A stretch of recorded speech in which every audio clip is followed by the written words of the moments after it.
Good morning, everyone, and welcome to Activities for People Living at Home with Dementia. My name is Gail Snyder. I'm the Executive Director for Dementia Friendly Fort Worth.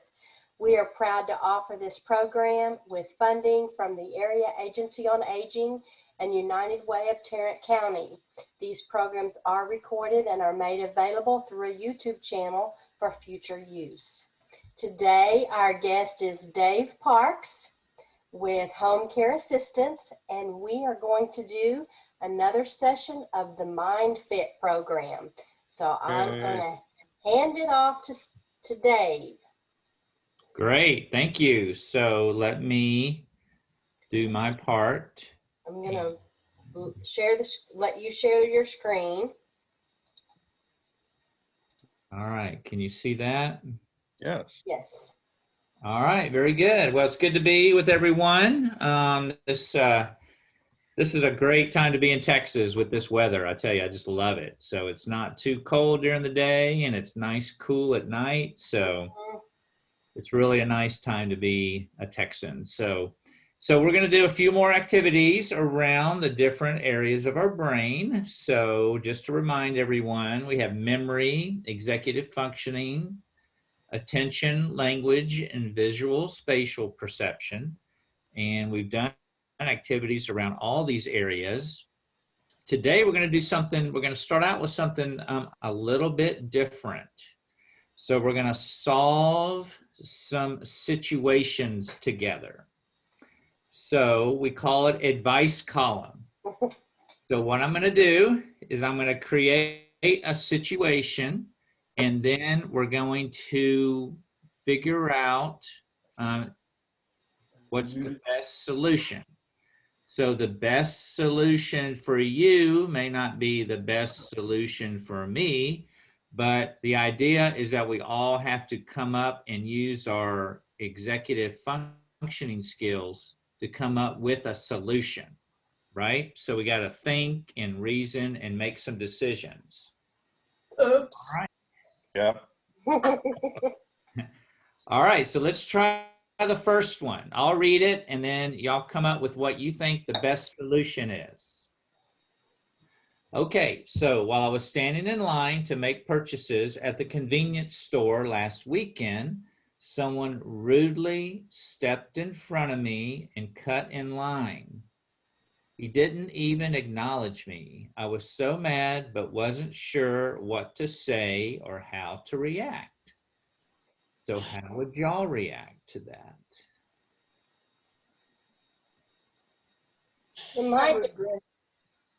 Go ahead, Paulette. Well, it's happened to me before, and I just smile and say, "Hi, how are you?" Okay. And then he knows, or whoever it is, knows that I know what they've done, and if they want to say something, they can. If not, just let them go. Okay. Right. All right. I basically do the same thing. I don't say anything. I had kind of a reverse action. I was standing in a store, and they had several lines. People were waiting in line, and I was the next one in line, and another checker opened up, and she looked at me and nodded at me, and I went over there, and another lady almost ran into me to get there. Right. And I happened to get there first, and I just kind of looked around just a little bit, and she was mad that I got there first. Right. Sure. And I had to think about what for a minute, and I kind of, acknowledged she was there, but I was there, and the checker was there checking out my stuff. What can I do? Type of thing. And but she was really mad. Yeah. And it wasn't like I had a lot. I only had a couple things, and she had a cart full. Sure. So I don't know. And I don't know the situation. I don't know if she had to get someplace, or if she had family she had to take care of. I don't know. I was just there by myself. Right. And or I think my son-in-law was with me, and I think he actually kind of ran interference a little bit because the lady was, I think, really starting to come after me, and he kind of just ran interference a little bit, Oh, you my know. goodness. And so, but to me, normally when they cut in line, I'm not real happy, but I don't go after them. Yeah. I just, it's kind of like I had a philosophy. I remember younger, never locked my car in anytime, and I had a pair of gloves stolen out of the car one time. It was the wintertime in North Dakota, so you always had gloves in the car, extra gloves. Mhm. And at first I said, and I says, well, I guess that person just really needed a pair of gloves, Yeah. and so, yeah, I like the pair of gloves, but, somebody else needed it. So Right. why I get had upset? I had a situation at a grocery store. It was about 10 years ago before my family moved here with me. So I was going through the line and it was one of those 10 items or less lines, but I actually had more than 10 items. Uh-huh. And I honestly didn't see the sign until I got up to the clerk. And I told the clerk, I said, hey, I'm sorry, I got in the wrong line. I'll get out of line and go to another line because I really was in the wrong line. And she goes, oh, don't worry about it. I'll just run you through real quick. So she starts scanning my items, and the lady behind me was furious. Yeah. So she started banging her stuff on the conveyor belt, Yeah. and I'm like, oh my gosh, this isn't good. And and I looked at her and I said, I'm so sorry, I got in the wrong line, and I admitted I did something wrong. And she said, she goes, you know what? She goes, I bet you never follow the rules. Yeah. So anyway, so I'm like, okay, well, there's not a whole lot I can do now. So the clerk was like halfway through my stuff, and so then the clerk starts getting nervous because the lady said something else to me, like I always follow the rules. I can't believe this is happening, and so the Mhm. clerk's getting nervous, and so she didn't realize it, but after she finished swiping my stuff, she started swiping the lady's stuff. Oh, okay. And so she's like, oh my gosh, the situation's getting worse and Worse worse. and worse. So I told her, I said, look, I said, just swipe all her stuff. She didn't have that much, but swipe, like 10 items or 9 and swipe all the stuff. And then I'll pay for all of it. So then, we can all part as friends. And Yeah. so then the lady said, you're swiping my stuff. And so the clerk's like, well, the gentleman said he would pay for it. And then all of a sudden I was that Oh, lady. everything's nice. Yes. Good So morning. anyway, all right. So let's go to the next one here. Uh-oh. What am I doing? There we go. All right. I seem to be a magnet for solicitors asking for donations either at my door or in the mail. I want to be a charitable person, but sometimes I question the legitimacy of these requests, particularly high school kids who look too old and don't seem authentic beyond their prepared pitch. Some mail requests also seem suspicious. How do I know what is appropriate and what isn't? I'm a senior citizen and sometimes wonder if folks are taking advantage of me. So what advice would you give Alice here? Well, in my case, I defer everything to my wife There you go. because she makes better decisions. She knows I have struggled, and she says, don't make any commitment, just defer them to me, Yeah. um, and let her take care of it. She had a situation with her father-in-law, her father of a magazine company that just, he had eventually taken him to court because they had sold him multiple copies of the same magazine, and there are all sorts of things. And she finally said, you know, you took advantage of a senior citizen who could not understand and could not say no. Right. So your choice is either you quit or I take you to court. Yeah. They finally just said, okay, that's enough, type of thing. And that's kind of the way it is. I think, I get upset. And I dealt with sometimes, particularly when I was in ministry, of some of these people that do take advantage. Right. Right. And I think senior adults, particularly, are ones that do get taken advantage of a lot. Yeah. Because our generation was really trusting. Oh, sure. And we really do. And we do have a heart. And we look at people and we say, oh, well, they're hurting, they're struggling, type of thing. Or, they offer even these vacation packages type of thing, and my wife and I had done enough of those and we realized it's not really a good deal. Yeah. We did a couple of them. And so, it just kind of like, or they'll say you get this thing and it's free, but then you got to pay money to get it, type of thing. You finally get to the fine print. And sometimes people just don't understand that. And so seniors are more susceptible, I think, to a lot of that because they're not, the scam market gets more and more. Oh, sure. Um, The unfortunate part of that is it certainly hurts. It can be detrimental to the seniors, but for the legitimate charities hurt too, right. because, they're kind of lumped in sometimes with all the others, but. Well, I don't mind, and we do contribute, Sure. but it's like, we'll do a lot of research before we won't just hand somebody some money. If that's charitable, we'll do research first. Sure. If they don't have a way to contact them or good contact or research, way to contact and find out what they're about and what they're doing with their money, we're not going to contribute to them.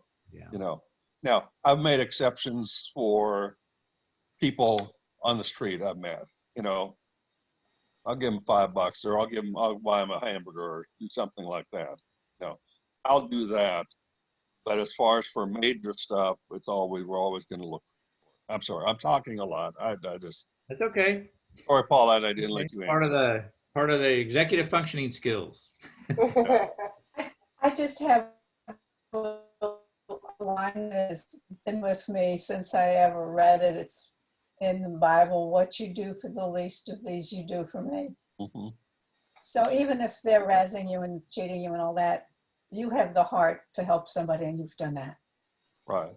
And but they're the ones that get looked at.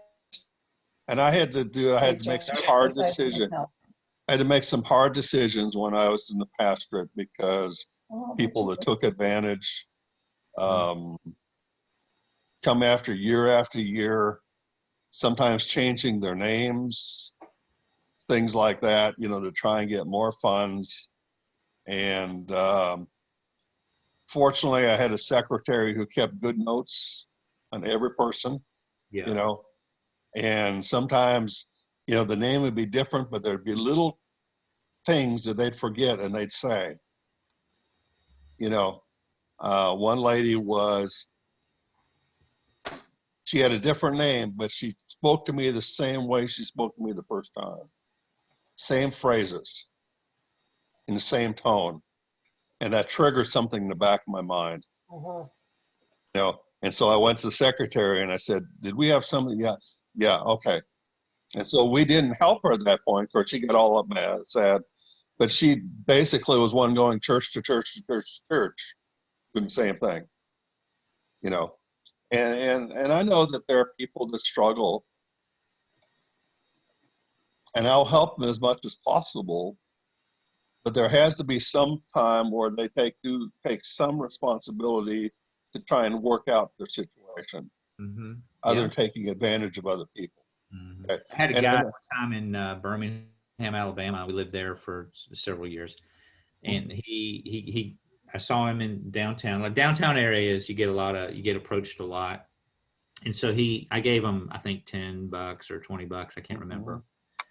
And then like 15 minutes later, he saw me. He didn't realize he had already approached me. And so he approached me again. I said, yeah, you already hit me up a couple of blocks ago. Well, when I was at church, we were kind of along the coast towards going towards Galveston. So we had a lot of people coming down to go to the clinic down there, medical center down there. And they stop and for gasoline, type of thing. Need gasoline. Well, I take them over to the gas station, fill it up. Some of them didn't want that. They just wanted the money. Sure. And I said, no, if you want gasoline, we'll fill up your tank. Yep. Yep. And I actually had one who said, we want some food. And I said, okay, I've just made arrangements down the road, for the food bank, and they'll give you food. Oh, we don't want that. Yeah. Yeah. We want hamburgers, Yeah. and it was kind of like you try to do as much as you can, Sure. but there are some people that just don't want what you're helping them, Mhm. Yeah.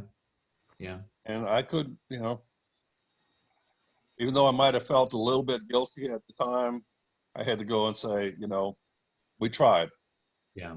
Yeah. Where did you pastor? Where were you a pastor? What church? Well, at that point in time, I was at First Baptist Elvin, Texas, Oh, down south of Houston. yeah. I pastored in Lamarck, Texas, pastored in Brevard, North Carolina, Oh, cool. and have been associate pastors in numerous different places. Were they all Baptist or did you? Yeah, they were Baptist. Yeah. Okay. Oh, cool. All right. Numerous different. Basically, even though I wasn't always on the quote pastoral staff, but because of my position as a chaplain or something like that, even if it's a hospital or military, I always made a affiliate with the local church that allowed me to be able to do things like ceremonies and be available for them if they needed me, Mhm. so I could do weddings, because some states you actually have to be a minister of a church Oh, to be able to do a wedding. Oh, interesting. And so, like in North Dakota, you have to say you are a minister of this church. Okay. Can't just say you're ordained or whatever type of thing. It's not like Texas. Texas is very open in there. And so when I married my brother, I had to basically had an affiliate with the church in North Carolina that, yes, I was part of the ministerial staff Mm-hmm. of the church, And so I've done that every place I've gone, whether it's been with the military or a hospital or any place like that. And even if I have not been in a chaplain situation, I've still been on, quote, unofficial staff member of the church to be able to do functions like that that come along. All right. Okay, I'm sorry, I'm talking a lot. Sorry. Okay. So, yeah, so I got a couple more situations. Okay. So the next, We might never finish, Dave, if you let me talk long. that's okay. It leaves me more material for next time. Yeah. All right. So a few nights ago, I had fallen asleep on the couch watching television. A really loud knocking noise startled me awake. At first, I thought it was the TV, but then I realized somebody was banging on my door, not simply knocking. I turned on the light and looked out the viewfinder. I recognized the teenager from the neighborhood, but I didn't know him. He seemed nervous and in a hurry. I was concerned for him and what might be wrong, but I was also concerned for me, being a woman alone. I had already turned on the light, so he knew I was there. I tried to question him through the door, but I didn't understand his response. What should I have done?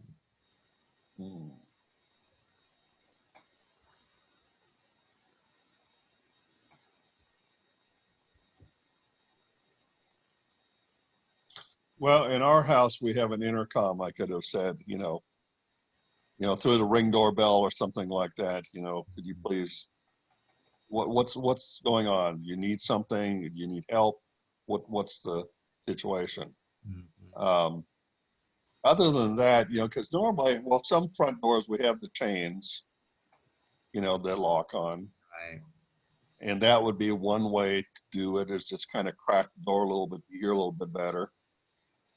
Some doors that don't have the chains, like we don't have a chain on it, but we've got a ringer on it. Yeah. So they would know as soon as I opened the door that there was an alarm going off, and if they probably would run away if they were up there. So it just kind of, it's a hard situation. Yeah. Particularly if you recognize the teenager. from the neighborhood. Yeah. Because if he's nervous and in a hurry, there might be a family issue. Right. He might be trying to get somebody to help. Right. His dad, passed out, or his mom fell down, or his brother and sister, got injured. Yeah. It's hard to say. And Yeah. even it happens in the Yeah. middle of the night, time Yeah. too. I agree. And, It's definitely a difficult situation. and even though we think about what they could call, things like that, that's not always the case. Mm-hmm. They don't always call 911. Mm-hmm. And I've read with police officers, and I know that sometimes, depending upon if it's a family who's got a lot of issues, the police don't always rush. Mm-hmm. It's been a repeated calls, and so if something actually, it's kind of like crying wolf. And so if something does happen that is immediate, the police are concerned, but they also have this little thing niggling in the back of the mind. Is it really important or not? Yeah. No. So that's, Paulette, what do you think? sorry. Yeah. Yeah, I need to let somebody else talk. I'm sorry. Oh, that's fine. He's doing a great job. I would probably, even if he knew I was there, I would go dial operator and call the police and have them come by and check it out. That's a And good idea. or not, it really wouldn't matter because somebody would be there. But I mean, I've had burglars in the house before, and it was very scary. Yeah. And That would be another option, is just file the police, Mm-hmm. have them come by, or if you have a neighbor very well, have them step out to their door Mm-hmm. and see what's happening. Yeah. this is also the day of cell phones. I mean, Yeah, back in the day when the burglars were trying to get in our house, I mean, nobody knew what a cell phone even was.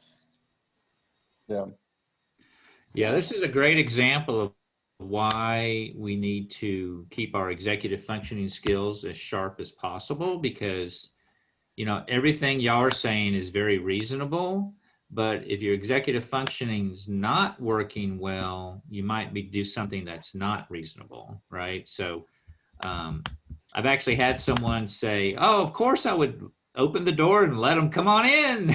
So, so you just got to be real, and that may be what you think is best, but it's important to keep the executive functioning sharp so you can make good decisions. And so this would be a situation where, you really want to make a good decision. The next one's a little bit lighter, so it's not quite as heavy. So, okay, thank you. all right, so I was watering my ferns on the front porch a few days ago when I noticed somebody letting their dog poop in my front yard. So I recognized the person as a neighbor from a block away, but I didn't know his name. He didn't seem to notice me. I wasn't sure whether I should say something or just let it go. I've had to clean up dog doo-doo a few times, and it bothered me that he would be that inconsiderate. What would you have done?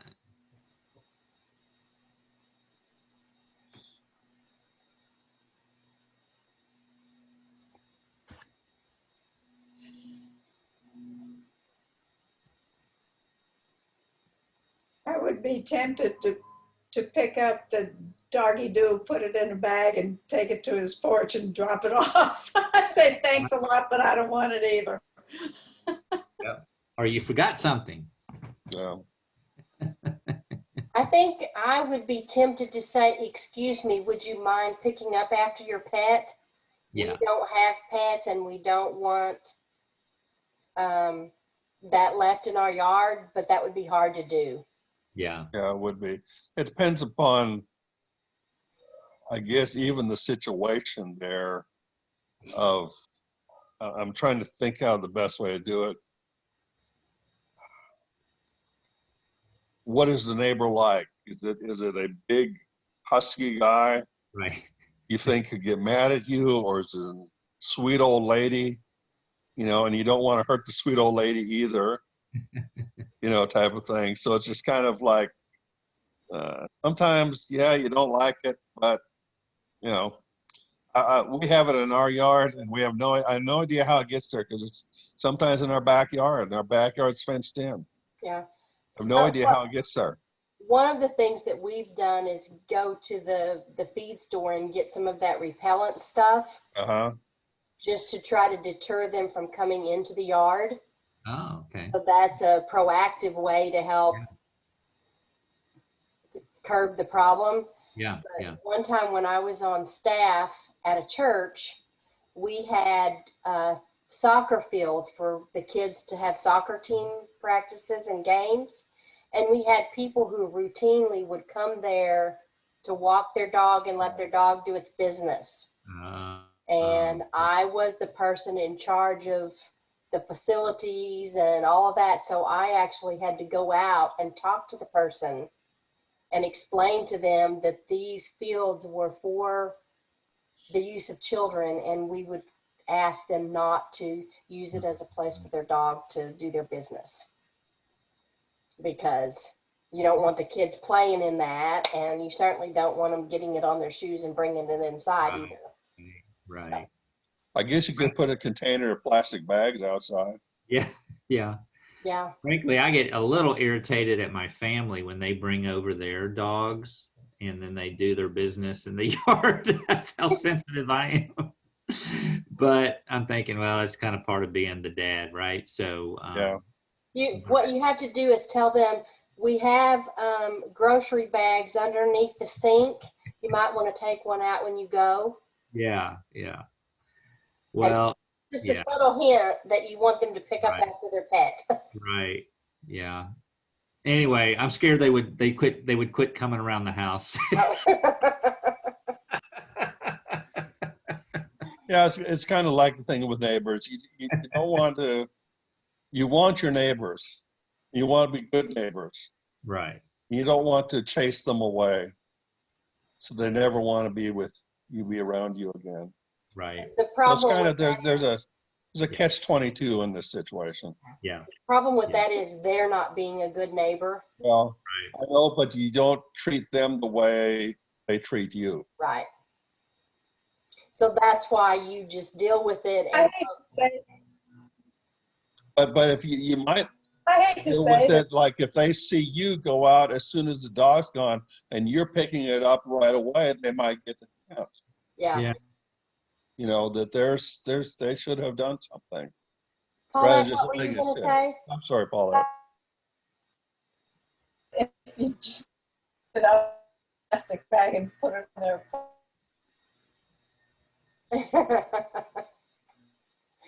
thanks. Okay. That What might did she be. say? I missed what she said. What did she say? I think she said she still was with the idea of putting it in a bag and putting it on the porch. Yeah. But that would be the way to lose the friendship of your neighbor. Like the ones that used to put in paper bags and set the paper bag on fire. Okay, sorry. Oh, yeah. Yeah. All right. So the next activity I was going to do is that triple bonds. We did that last time, but I think we're out of time. So I'll be back in a couple of weeks, and we'll do that again. That's when we list the. I'll introduce it to y'all again. So that's when you list the 3 words. Right. Yeah. Come up with, like, here's one: knife, watch, and protector. And it's what they have in common. What are we supposed to do? What kind of binds those words together? What kind of protector do they mean? Well, these are like the protector that they're referring to here is what a lot of engineers use. Oh, the safety equipment. No. It's more the old, you know how in the old days people would carry around like 5 or 6 pens in their pocket? Oh, okay. Pocket protector. Yeah. Pocket protectors like I make. Yeah. So the word, the triple bond here is pocket, right? So I was pocket. about to say. Pocket knife, pocket watch, pocket protector. of course, Okay. not many people have a pocket watch anymore. That would be kind of a cool thing to get a pocket. I have some pocket watch. I can't wear a wristwatch. So I have pocket watches. I don't use them much anymore since I use my phone. Yeah. So, That would be kind of cool. That would be really different. You know, if someone says, "What time is it?" You get your pocket watch out, you know? My husband carried a pocket watch when we were first married. Really? Okay. Yeah. Did he wear it in his, like his shirt pocket or his pants pocket? His pants pocket. Yeah. actually, I had a little, the last few, I had a little, I say, container I hooked onto my belt, Hmm. a leather container that it went into, Yeah. you know. Yeah, I have a number of watches. I've had them actually, some probably the best ones I got from my father-in-law who did watch repair in his retirement, and they're wind-up watches. They're old wind-up railroad watches. Oh yeah. They're very nice. Yeah. He gave me one, a real nice one time. He got mad because I used it. He wanted just as a collector. Right. Right. So anyway, Very good. All right. Well, I All look right. forward to being with y'all in a couple of weeks. So, or maybe Thank you. next week. I guess, Gail, I'm on for next week. Yes, I think you are, unless we Okay. need to change because we did a flip-flop today. Can Well, you do good. next week?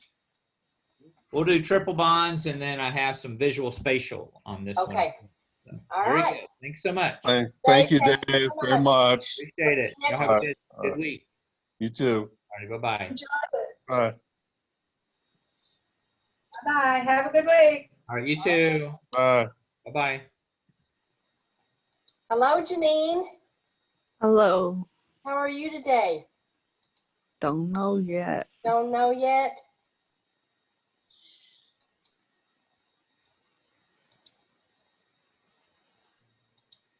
There we go. So tomorrow is our music and art session with Peggy Spear. So that should be very interesting. Artwork related to music. I'll be anxious to see that.